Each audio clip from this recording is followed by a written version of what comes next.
yaşlarında bir delikanlı sevdiği kızı kaçırınca Uşak anonim ezgisi. Uşak'ta iki kadın ana bu türküyü yapıyorlar. O 15 yaşındaki genç de o kız için.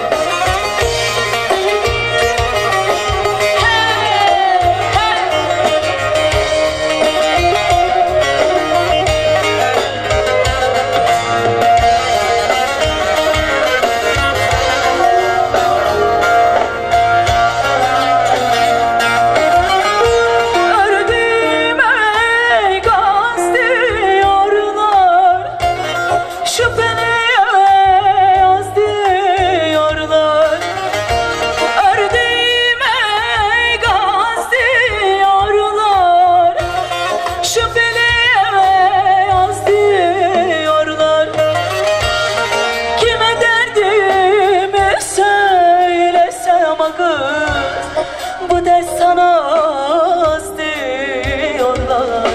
Oh gurbet gurbet gez diyorlar.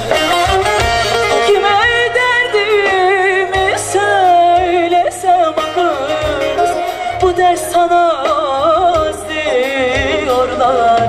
Oh gurbet gurbet gez diyorlar.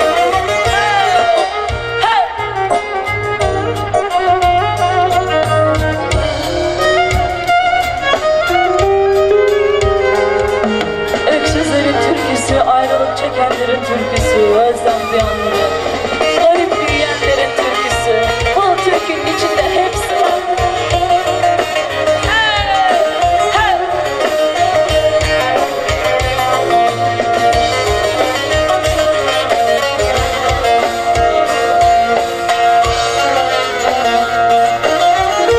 Şu dağların başındayım, oh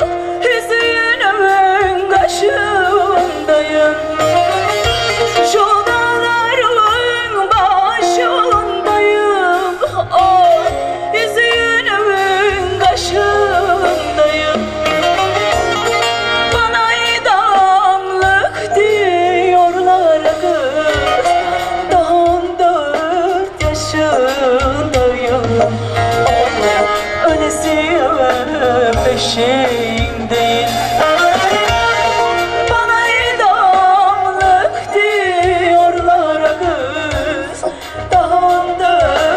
Yaşındayım, oh, öylesi